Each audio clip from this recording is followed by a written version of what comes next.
Ladies and gentlemen, welcome back to the second parallel session. The other one is taking place on floor -3, but this is the one titled, What Role Can Finance Play in Scaling Innovation for a Greener Europe? And to kick off this very important discussion, I'm very pleased to introduce you to Mr. Jean-Christophe Laloux, the Head of Operations here at the European Investment Bank. Jean-Christophe, you have the floor. Thank you very much. Colleagues, ladies and gentlemen, good afternoon. I'm very happy to be here and to be moderating this hopefully very interesting but slightly different panel as well. With me today we have market practitioners who are going to give us their point of view on some of the things we have been hearing about the environment and the policy. We have, first of all, to my right, Mrs. Karen May, who is CFO of X-Ocean. We then have to her right Mr. Benoît Lemegnan, who is the CEO and co-founder of Verkor. We have to his right Mrs. Yun Luo, who is CEO and co-founder of Rosie. We have to her right Mrs. Anne Mettler, who's Vice President for Breakthrough Energy. And finally, Mr. Christian Roth, who is the CEO of Leidenjar, who are all in partnership with us, or who have been working with us or are going to work with us. And thank you very much to all of you, first of all, for having accepted this panel invitation. So the panel today is going to go in 3 steps. Step number 3, I will give you some element of context against which our panelists will debate, and we'll put a number of hooks in the discussion, also potentially for you to grab these hooks and ask some of the questions. Step number 2, we will take the perspective of each of the panelists on the topic of the day, which is how can finance help scale up green innovation. And step number 3, we'll have a Q&A together, and hopefully then we will finish on time. So please sharpen your pencils, prepare your questions. We'll try to make sure that we reserve at least 10 minutes at the end of the session today for your questions to any other panel members. So let's start with the first step, a bit of a word of introduction, and it is indeed important that we give a bit of context to this debate.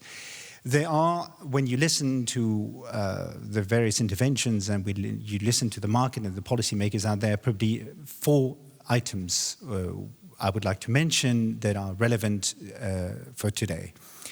The first one is that clean energy is key, and it is key for essentially 2 reasons. The first is that we have a war in Ukraine, and this war has actually made us realize that we need to wean off our dependency on fossil fuel, especially coming from certain geographies, the fastest we can. But also, there is a climate urgency, and dare I say, we're not doing well at all on climate.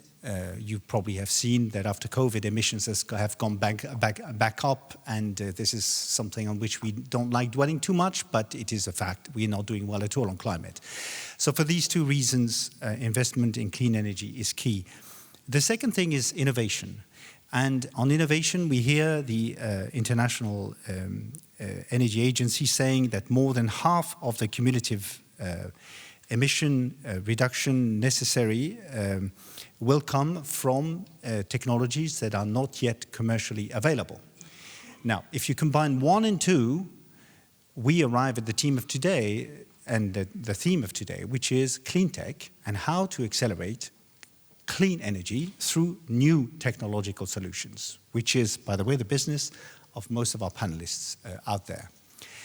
So fact number 3 is that in Europe, we hear very often, and we'll ask our panelists whether this is the case, that we are good at universities, we are good at innovation, technological innovation in universities, in labs, we're good at seed funding.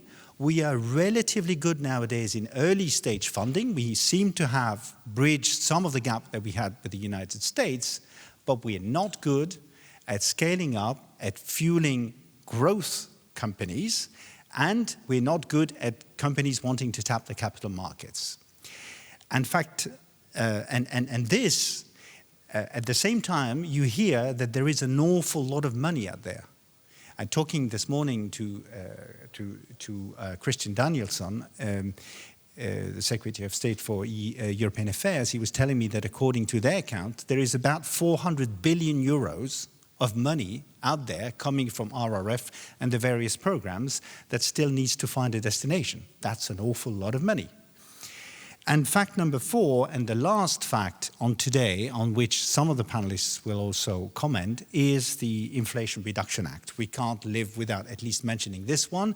We hear that the Inflation Reduction Act is going to disturb the level playing field, and that the European continent that already suffers from high energy prices is going to be severely disadvantaged by this incentive scheme from the United States. So these are some of the elements of context that are going to be hopefully used by panelists to talk about the theme of how to accelerate the green transition and what role finance should play on there. So let's take their perspective, and I will immediately turn to Karen and ask, and I will do the same with all the panelists, and I will turn to Anne last. Can you please describe your company's activity and tell us and our friends in the audience, what has your experience been so far with finance? Has it been helpful, difficult to find, easy to find? What was your experience? Thank you. Great. Thank you, Jean-Christophe, and thanks everybody for attending today. Delighted to be here. The company I work for is called Xocean. At Xocean, we collect ocean data. So traditionally, this data is collected by large research vessels, and they're fully crewed by teams on board. We do it a little bit differently. We use uncrewed surface vessels for the collection of that data, so marine robots. And the uncrewed surface vessel is completely controlled and operated by satellite communication technology. So the 3 main benefits of our technology are, number 1, safety. So our full team of pilots and surveyors all work from the comfort of their own home, instead of heading off into the high seas to collect the same data.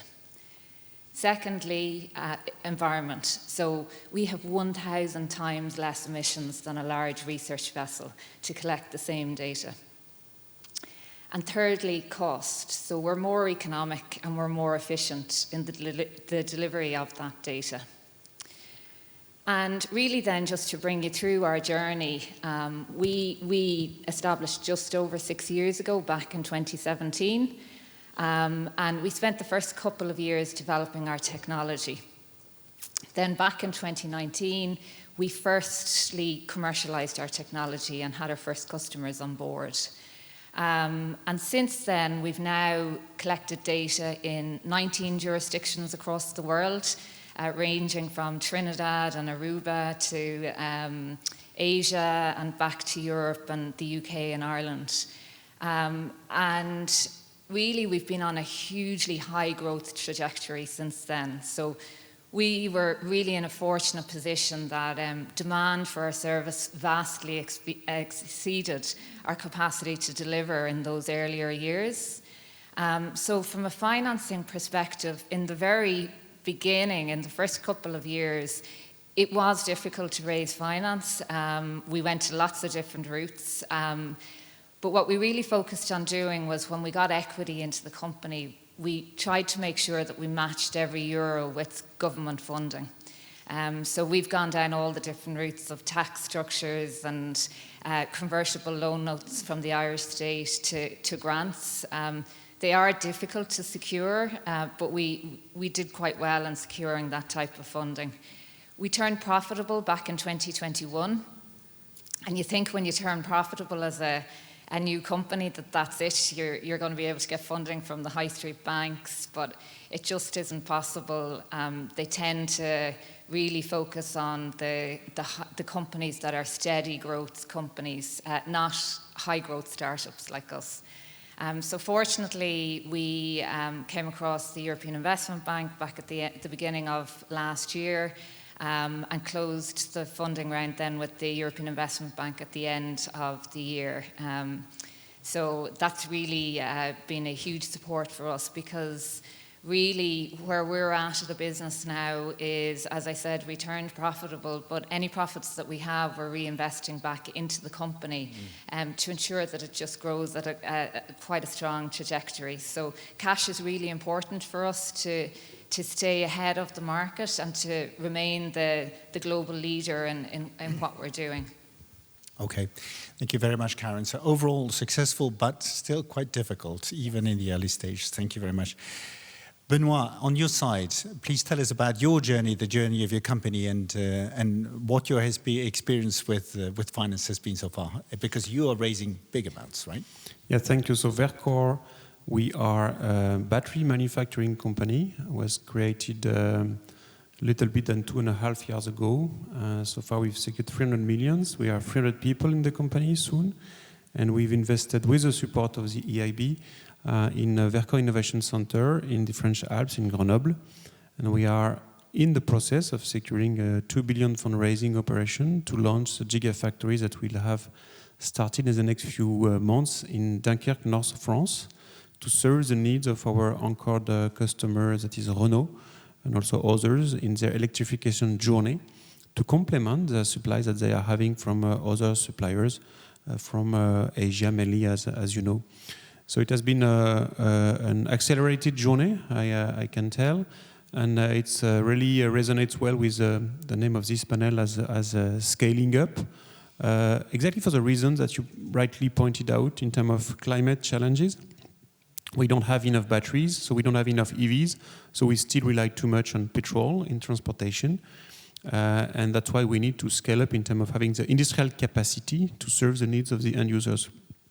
And switching from petrol and oil to electrification in transportation, it's also about energy independence, sovereignty, and commercial balance. In terms of our experience with finance so far, it has been, I would say, a process that we have industrialized, like making batteries, raising money, securing finance is the same type of process. So it doesn't happen overnight. It takes a little bit of a team. We are a team of 10 people internally with some external support also that explain the project. It's about also doing the narrative, demonstrating, showing with proof that we are delivering as it was expected and that we have the right team to proceed. I can say that it has been so far not an easy journey, but a demanding one that was pretty successful and is still progressing. We have had some very good interactions with the AIB and the European counterparts, very demanding because your teams do their job with the right level of expectations. Now it's probably a little bit different than it was 2 years ago, which is good and bad. It's good because finance also need to support the right project. It's bad because it takes much more time. And clearly we need to allocate much more resources to secure this financing than we had to do before. And this is putting at risk the timeline and the project. So I would be happy to have your insight on where those 400 billions are sitting, because when we are raising the fundraising, the C round of Verkor now, we have unfortunately to also speak to the investors that are not European, and it's a reality that the big deep pockets are not all European. So I stop here and we can pursue later. Thank you very much, Benoit. So we have a profitable company, we have a near profitable company with Verkor, and we have Yoon, who has a company which is even slightly earlier in its stage of development. So please, Yoon, tell us about your experience in terms of development and what you have found out about finance so far. Thank you, Jean-Christophe. So my name is Yun Luo. I am a co-founder and president of French company Rosie. So you can see from my face, from my name, I'm originally Chinese. I received education in France, then in Germany, a PhD in Germany. Then I went to work in Switzerland, where I always live. I co-founded Rosie with experts in photovoltaics in Grenoble in end of 2017. So Rosie today is leading the campaign in Europe and in the world to transform old PV modules into high purity raw materials in order to re-inject into different industries. So our vision is actually I start by reality. So today we have finished the construction of world's first industrial site dedicated to high-value raw material recycling for end-of-life PV module in France. And this year, we're going to roll out 3 more sites. Our vision is to consolidate all the raw materials recycled from different sites in Europe in order to re-inject massively into the restarting of European PV manufacturing.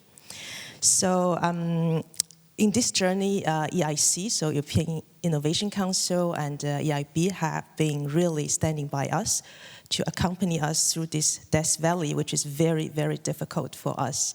You can imagine, as a startup, we had to develop technology really from scratch, A to Z, and we tackle a very, very big market.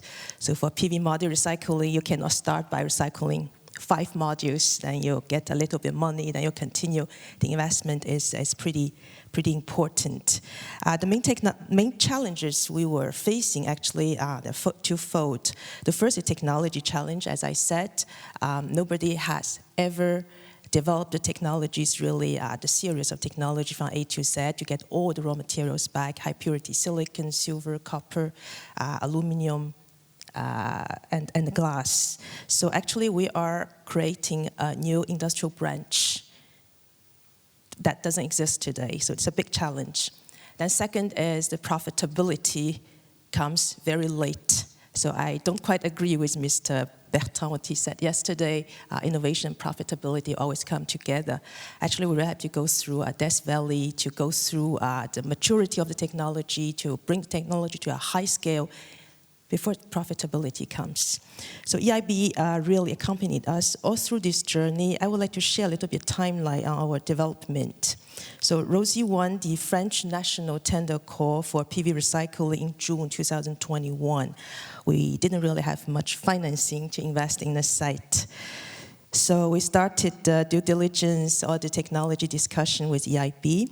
At the same time, we already started to build the site to apply for the environmental permit and evaluate all the equipment, facility, utility, EPC companies, all this. You know this better than me. In 2022, in April, the first slice of the EIB investment came into ROSI. Then we had, with this traction, we had the closing of Series A in October 2022. And today, actually, is this week, the first site, our first site, also the first site of the world, is ramping up, so fully in operation in a couple of weeks. Yeah, so that's my share of the help from EIC and EIB for ROSI. Okay, thank you very much, Ian. So, rather successful pitch at EIC, the European Innovation Council. Maybe we'll talk about it in a minute because it's a really interesting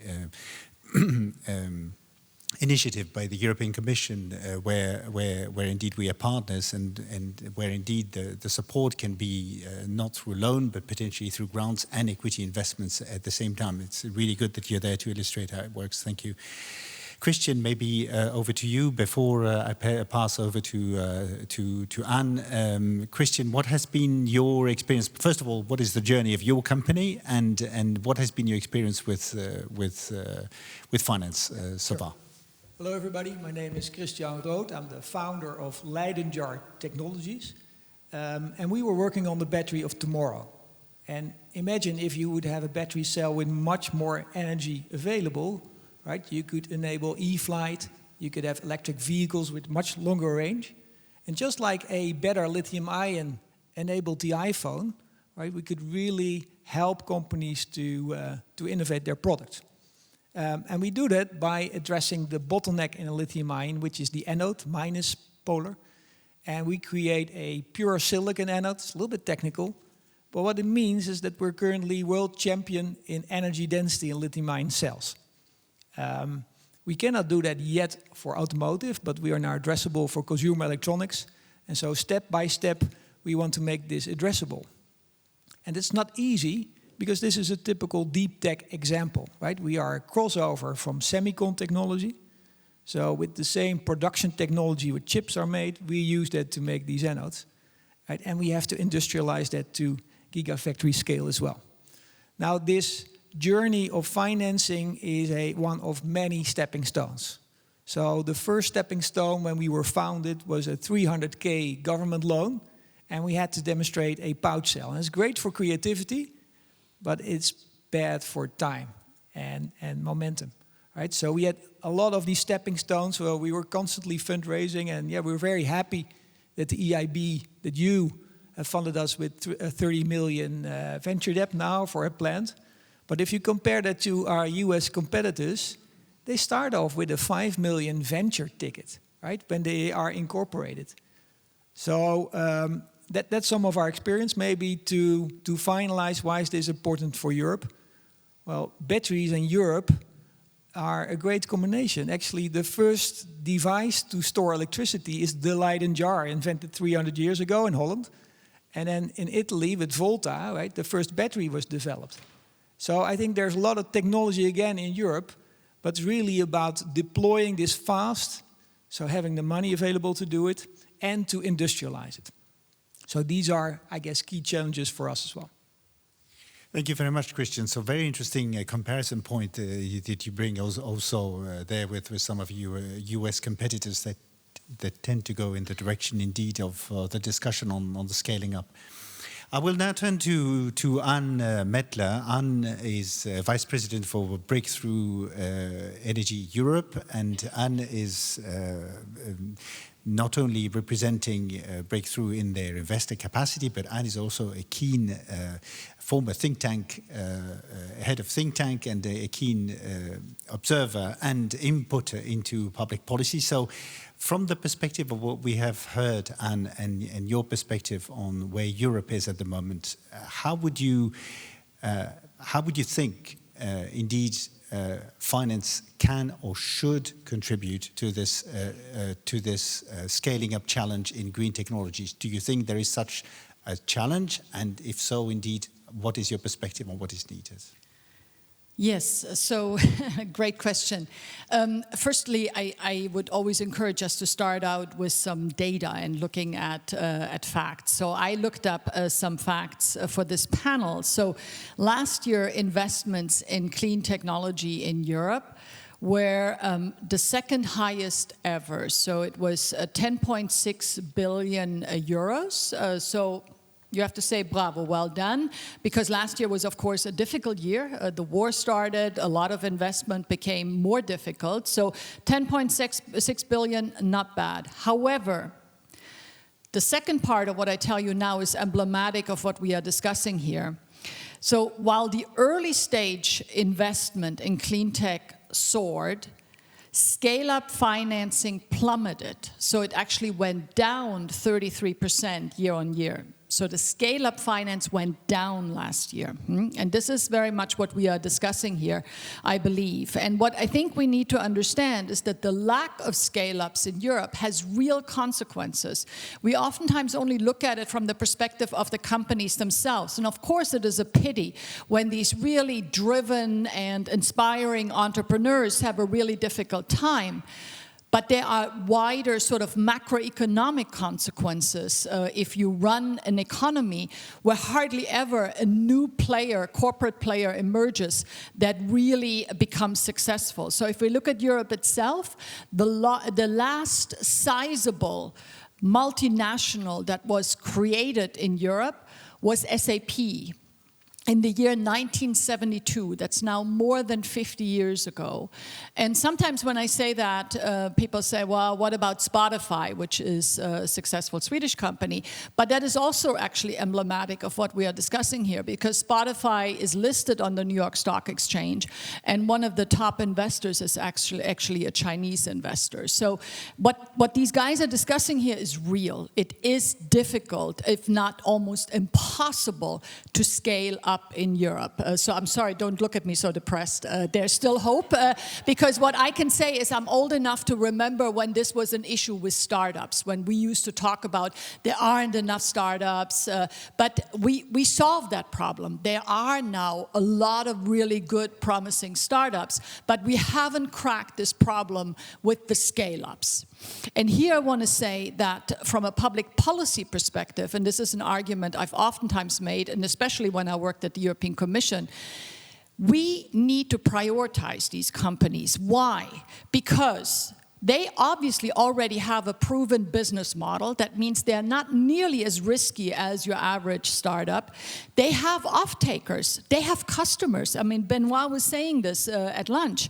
He has, 10 billion worth of off-take. Huh? So, I mean, this is, we can take a bet on this guy. They have already created nascent markets for cleaner batteries. They have attracted private investment, you know. So why are we so hesitant on taking a bet on these companies that are so clearly on a growth trajectory? I want to, if I may, say a word about private investment itself, because oftentimes this is seen as just bringing in more money, which of course it is, and that is necessary. But private investment, and I see it now where I work, has a lot of other benefits, because within these investment teams you have real expertise, and in clean technologies it's very important that you have, let's say, a world-class scientific expertise, because a lot of what is in clean tech is highly complicated. So for us at Breakthrough, it's a major benefit that we have a lot of PhDs on staff in different clean technology areas that can really make an assessment whether something is a frontier technology that has the potential to scale or not. You know, not everyone has that. And I would also argue, actually, at the EIB, there's quite a bit of expertise here. But it also brings a lot of due diligence, expertise. It brings networks. It brings mentorship. So I think this is really undervalued, the importance of what a private investor brings, which is a lot more than just money. The last thing I'll say is that what is really needed in emerging clean technologies is a lot of patient, risk-tolerant capital. We don't have enough of this. What we are discussing here oftentimes takes decades to scale. If you look at wind and solar, it took 4 decades for these technologies to become cost competitive. So this is really, really, something to consider. We have 2 battery companies here on the panel. Huh? China has a 10-year lead on batteries. So how do we help these guys to scale quickly so that they can become key players? This is something we should be asking ourselves. Secondly, we need better assessment on climate impact itself. So within Breakthrough Energy, we have sort of a methodology, a way of assessing the potential climate impact in terms of CO2 reduction at scale, which we expect to be 0.5 gigaton per year for us to make an investment. So the threshold is quite high. So we need to bring these kind of considerations into investment decisions. The last thing I say is on blended finance. I am personally convinced we need a new generation of public-private partnership. And Jean-Christophe, you will remember when you were in Seattle with us last October, something we very much discussed is something that the US Secretary of Energy said about the IRA, which is it's public sector enabled and private sector led, right? And I think this is an interesting way of thinking about it. And this is why I cannot be here without saying thank you to the EIB for engaging in these new types of public-private partnerships, whether that is in Breakthrough Energy Catalyst or Ventures, or I see Shiva Dusta here in the Fellows Program. We need more of this, and really so we need scale-ups in these public-private partnerships as well, I would argue. Over to you. Thank you very much, Anne, and I promise we didn't pay her to say that. She came up with it herself. Thank you very much, Anne, it's very kind. Before we move on with the panel, any reaction from any of the panel members to also some of the provisional conclusions that we have here on the panel, which is, and I would indeed concur with Anne, that we seem to focus on the issue that we have on the scaling up as being, at the moment, really the bottleneck on from a European industry perspective. Christian? Yeah, I think the enabling role of the EIB in financing industrialization should not only be seen at the company level, but also at the infrastructure level. Right? If we, with Leiden Jar, want to rapidly ramp up, we need to have access to clean, affordable energy, but also to silane gas, which is the precursor for silicon. We're not doing that in Europe anymore because it left with the whole PV movement towards China. Right? So I think you cannot expect from me as entrepreneur that I also build this part of the business, right? So this infrastructure is as important as it is to finance individual companies. Yes, I heard indeed also some of you also in the preparatory discussion, maybe you want to take the floor on this, talk about ecosystems actually around entrepreneurs and around certain sectors. Do you think this is also part of the issue that we have to tackle in terms of scaling up? We heard a lot of issues in Europe in the last 2 days. Actually, Jean-Christophe, I would like to share something a little bit more positive from the experience of Rosie. Even working on technology is all about interaction between people, between financing institutions, startups, infrastructures. True, when we start a new business, a new industry, the ecosystem around, for the example of Rosie, the facility utilities, these EPC companies have never heard about such business. We have to educate them. So we make a lot of effort to educate them, and we do that with pleasure, actually, when the personal interaction works. Also, between the financing institutions and the startups, even I'm a physicist, I don't like to look at the financing and the results as a reason and consequence that you put how much money and how much production will come out. Not really. It's an interaction. There's financing, startups have to deliver. So I really believe that it should be an interaction, it should be a procedure that will build a trust, build a co-construction also with the big industries. They have a lot of experience to move all this wish forward. So what Rosie really wants is that we get financing from French government, from EIB, from investors, and we show that we can deliver, and it has to be in steps, absolutely. So, all in all, I would like to say today in Europe, the motivation, the wish, they are there. We want to move forward. We want to learn from China, from America. So I'm a little bit in between. You see Chinese, Swiss, German, French.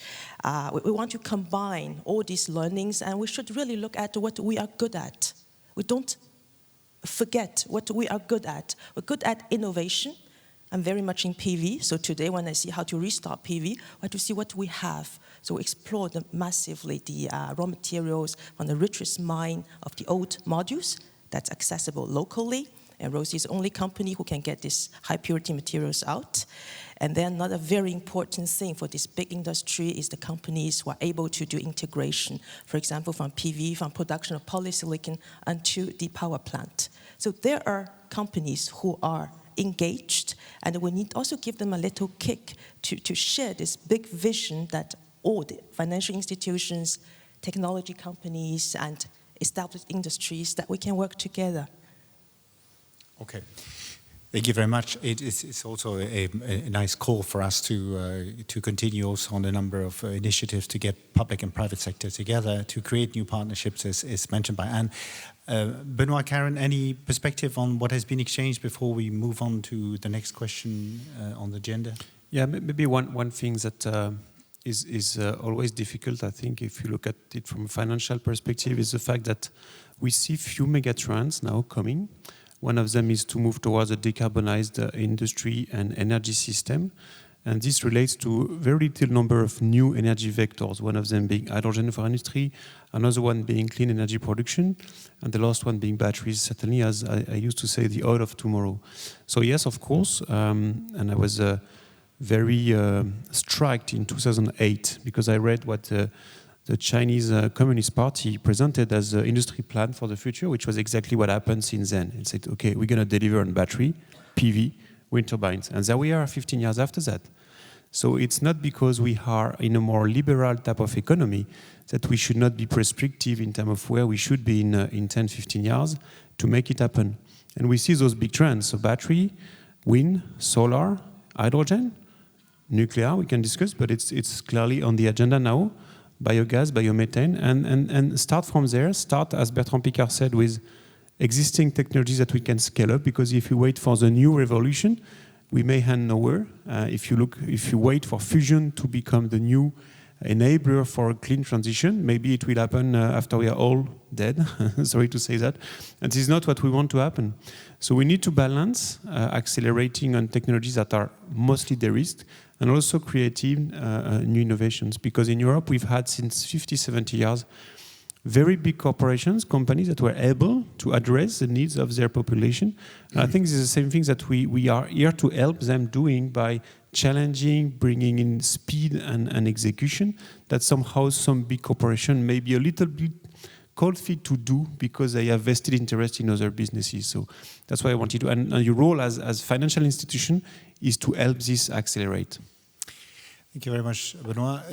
I hear from you as well as we hear in other circles that there is a matter of industrial policy and kind of a voluntaristic view towards industrial policy also in Europe that has to come to play, a thematic around scaling up finance.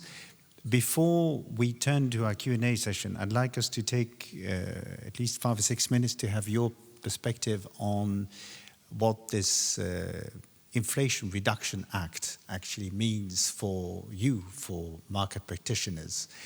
And I'd like us to spend a bit of time on this because we very often hear projections, fears, hypotheses, but you are actually in a unique position to actually take a view with your business as to whether for you, European businesses, it actually means something for you directly or for your competitors. So why don't I start reverse order, then maybe with Christian. Christian, is the Inflation Reduction Act for a business like yours of any consequence, directly and indirectly, and if so, which? Yeah, it's an opportunity and a threat, as often is the case for entrepreneurs. So let me explain the threat and the opportunity. So most of our competitors in advanced battery technology are in the US. And with the IRA, they can get access very quickly to a lot of funding. So one competitor, Amprius, received recently a 50 million grant to start working on the Gigafactory. You know, we are very grateful for the 30 million debt that we received from the EIB, but we lose a little bit of momentum there. So that is a threat. The opportunity is that a lot of our customers are in the US, right? So for us to move to the US and to produce there, for me as an entrepreneur, that's an opportunity, right? Because we will be close to our customers and we can take benefit from the IRA as well. On the same hand, we are having a competitive edge by being in Europe and by being in Eindhoven, which is a very good ecosystem for semicon technology. Some of you might know ASML, who's now the world's leader in enabling the best chips, right? And we can take advantage of that. So by moving to the US, you know, we're not helping to make this ecosystem a lot stronger, right? So obviously we would love to stay here and further build on the ecosystem and take benefit from that.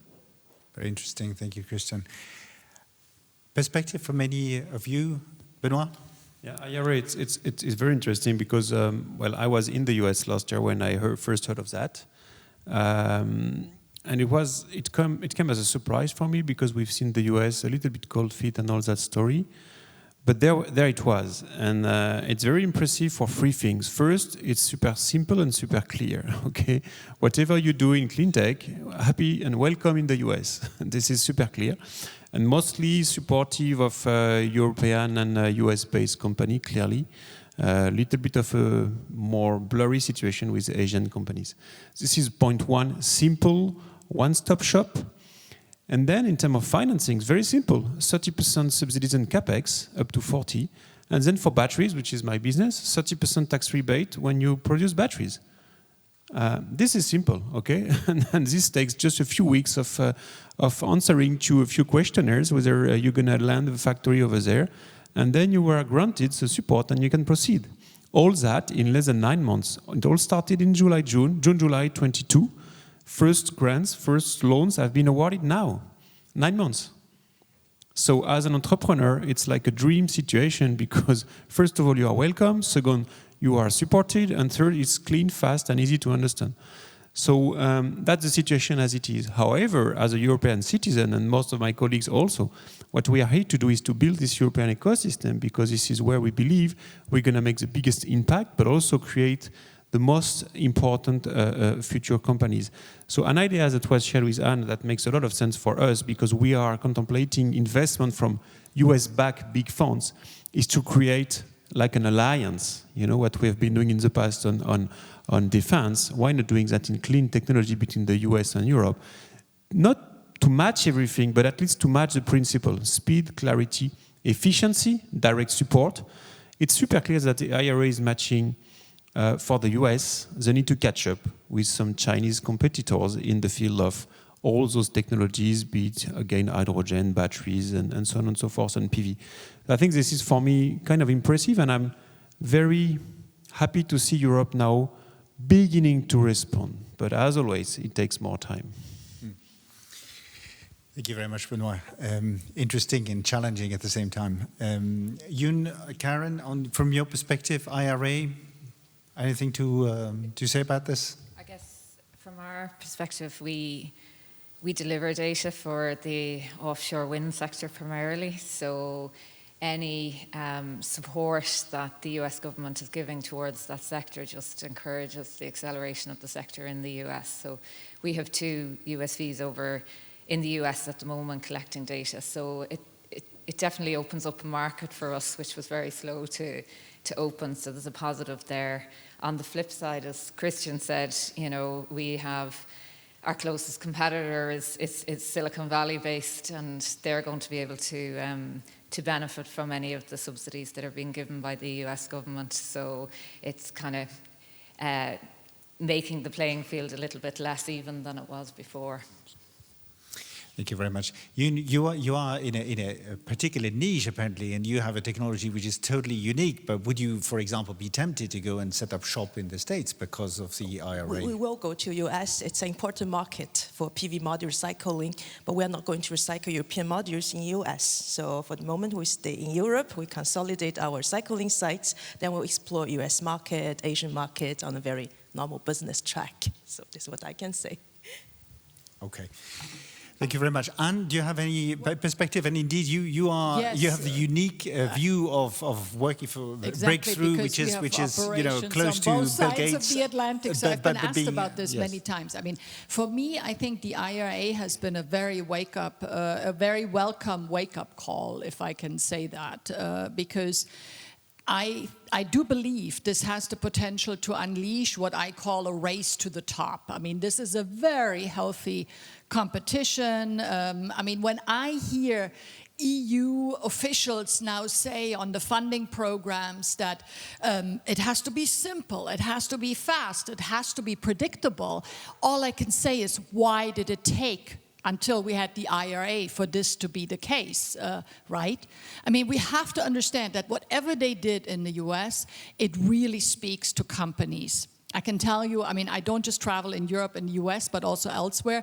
Every company in the world is sort of thinking about setting up shop in the US now. And we should take that as an really an inspiration.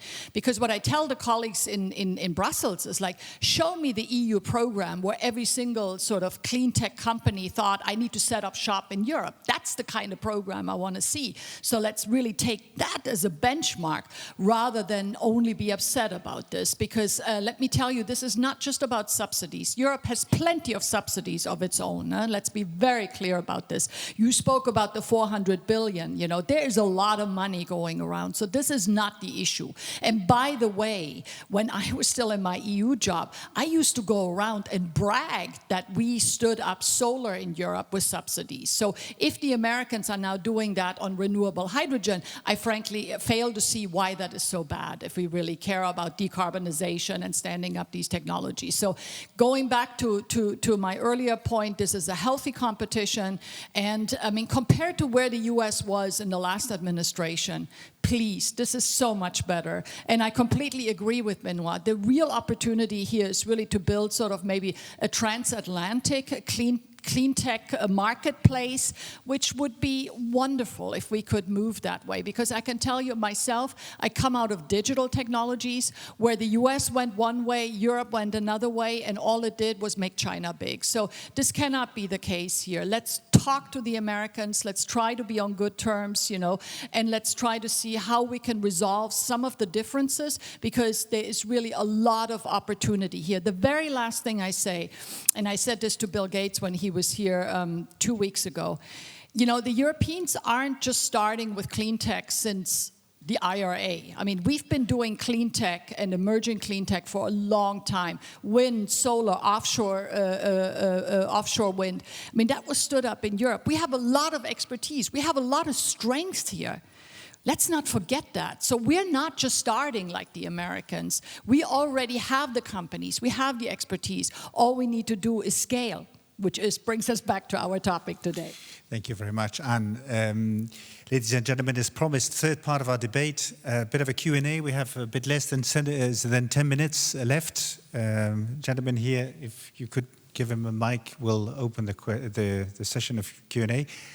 Please, if you would be kind enough to introduce yourself and to ask your question to one of the panelists. My name is Ciprian Stănescu, Climate Change Summit, Romania. I would just like to add a third ecosystem, which is Israel, which is not mentioned at all these 2 days. In clean tech last year, they were a third of what we have in Europe, so almost 3 billion. So it's we should not forget about that. But the question is more about if Europe cannot compete in terms of debt versus grant with the US, what can it compete in? I mean, what else would the entrepreneurs at the table like to receive from the EU if money is not necessarily a fast opportunity? What else can it give? Is it skills? Is it a nice place like Luxembourg instead of a hot place like Texas? So what else do we have, or if still have something left to compete, not just with the Americans or the Israelis or even with the Chinese? Right. Thank you. I think some of the elements may already have been mentioned by Christian. I'm happy, Christian, that you asked for the floor to answer that. It's a great question, right? Because not everything needs to be solved with money, right? It is also by being a little bit more strategic.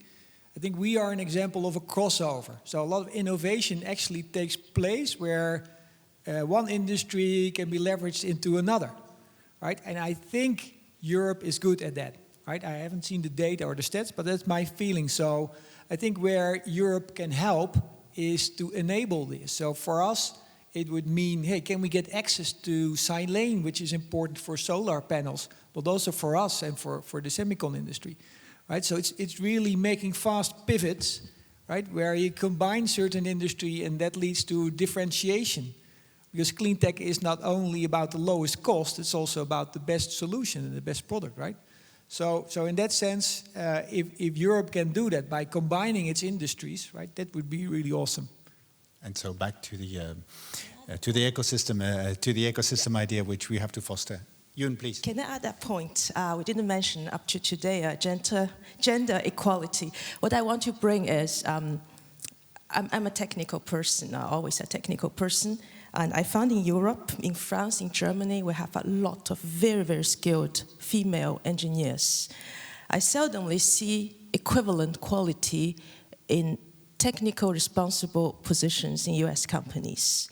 And through the EIC program, actually also the entrepreneurship, that I built my confidence that I could lead this team to stay at forefront for this battle for the recycling, and also see a lot of female entrepreneurs, engineers. They really advance very fast. So we double in principle our working force to bring the European clean energy forward. Thank you very much for having made the point, and it's a good thing that we all push our goals, including mine, to science. Okay.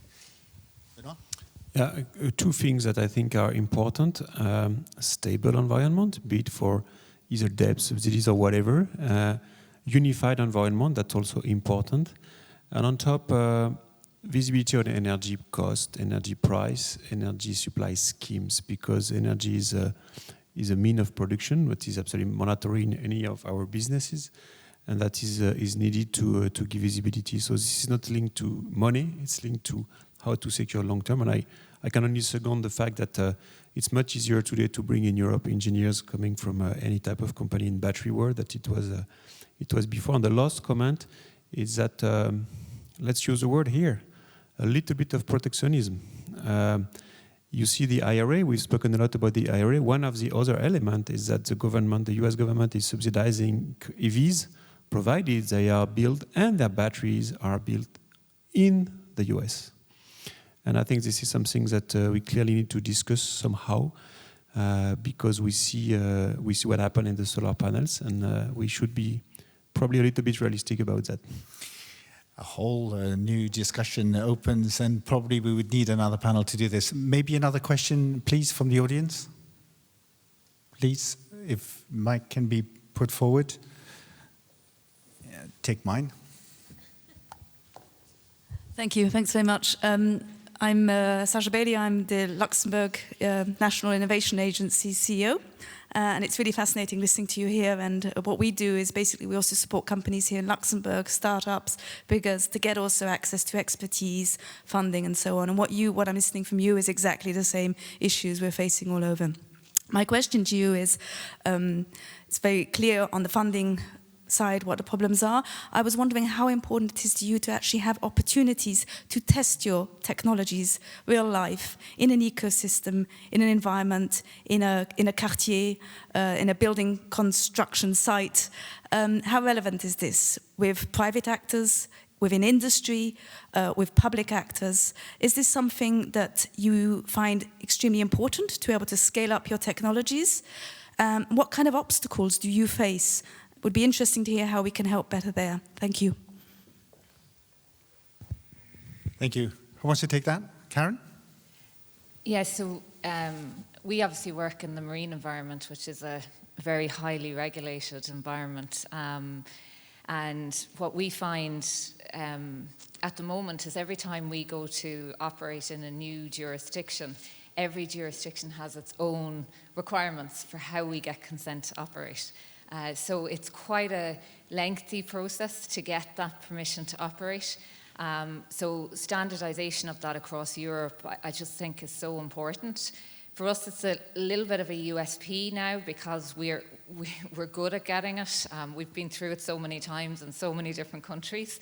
But it's just not easy for any startups to get involved. But following from that as well, test beds and sandbox environments are so important because even for us, we're constantly developing our technology and adding new applications. And it's hard for regulators to get their head around, how do we give you permission to operate this thing that you're still testing? So having real-life sandboxes is just so important. I guess indeed the answer is yes. I wish we had more time, but there is an awful thing flashing in front of us saying that we're nearly at the end of our time together. Well, it says overtime now, so we really have to finish. So I will, if you allow, okay, one more for Mr. McDowell. So Andrew, please, and get a quick question and a quick answer then. Thank you, Jean-Christophe, and thank you to the panel. Fascinating discussion. One comment, one question. Comment, I think we do need to distinguish between the US Inflation Reduction Act and European subsidies in that Europe has never had local content requirements. That's a fundamental difference in what the United States has done. So my question is, would you support European local content requirements? And the reason why I ask is because when you think about it, that sounds attractive in one sense, but not using Chinese manufacturing capacity could dramatically slow down the energy transition in Europe. So for me, there is a trade-off between what the United States has done for political economy reasons that we all understand. This was perhaps the only way they could get such a package through Congress. But I suspect in the longer run, they may have slowed down the energy transition in the United States by not leveraging off Chinese industrial capacity. Right. You expect a quick answer to that one, right? Benoit, maybe you want to say something? Personally, I don't share that at all. One of the reasons is that China itself cannot supply all the world's needs in terms of clean technologies. This is one reason. The other reason is that energy transition is an important political goal, and I fully share. But the other one is that I'm happy that my European citizens and colleagues have some jobs also. So if we send all the manufacturing out of Europe to China, and then we have a clean climate, which, by the way, will not happen because of coal, you are aware of that, then we have another issue, is that we have some political difficulties within Europe. So I'm personally convinced that we can combine both, knowing that we are just at the beginning of an industrial revolution to transfer, let's put it, grey and black technologies into green and clean technologies, and this is what is now starting. It will not be easy, but we are not replacing Chinese supply by European supply. We are adding Chinese, Korean supply to the European and US supply for those clean technologies that we don't have enough anyway. So that would be my word on that. It's interesting to know that in your industry you can do without. I'll be brief. We essentially outsourced fossil energy to Russia with all of the worked for a long time with all the consequences that brought. We outsourced clean tech to China. 90% of solar panels come from China, 70% of wind turbines, almost all batteries. So I don't think it's either or. I mean, Europe will never from one day to the next wean itself off. But having awareness of the dangers that can entail is necessary, because if China ever cuts that off, our energy transition will stall as well. So I think it's not about bringing everything to Europe, but maybe looking at what is India doing in production of solar panels or so. So it's not an either or, but an awareness of the risks that come with essentially outsourcing it, which we've done in fossil energy, we're now doing in clean energy, is absolutely necessary. Right, thank you very much for your perspective. We have 2 more minutes of your time, please, and your attention for one rapid conclusion by each of the panelists. If you had one wish that you could get implemented and executed according to your own specifications in relation to finance and the theme of today, what would it be? Christian, please, very quickly.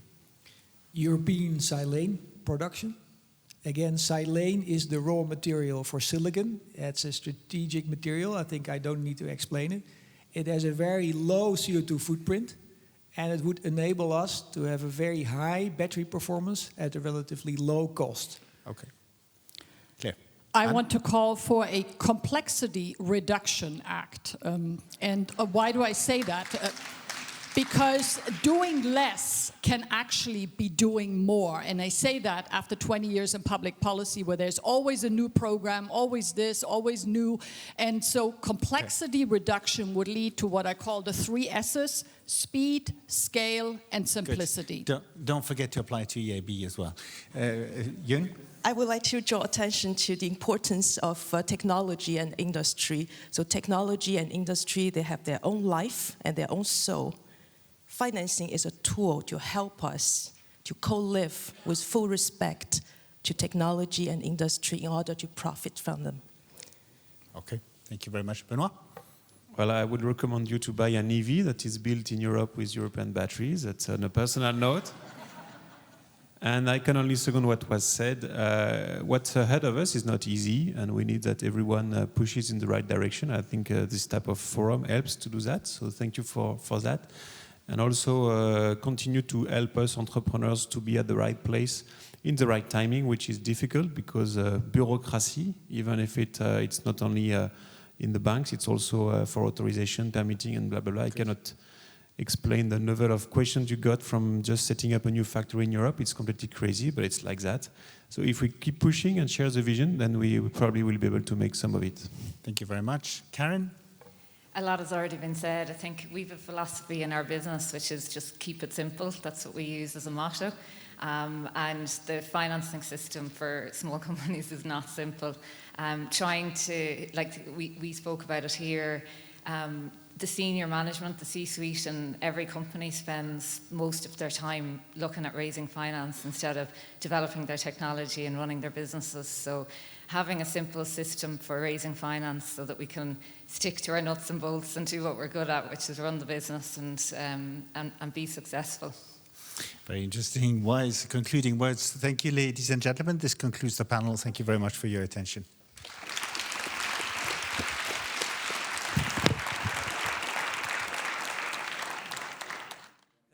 Thank you very much indeed for this very insightful panel.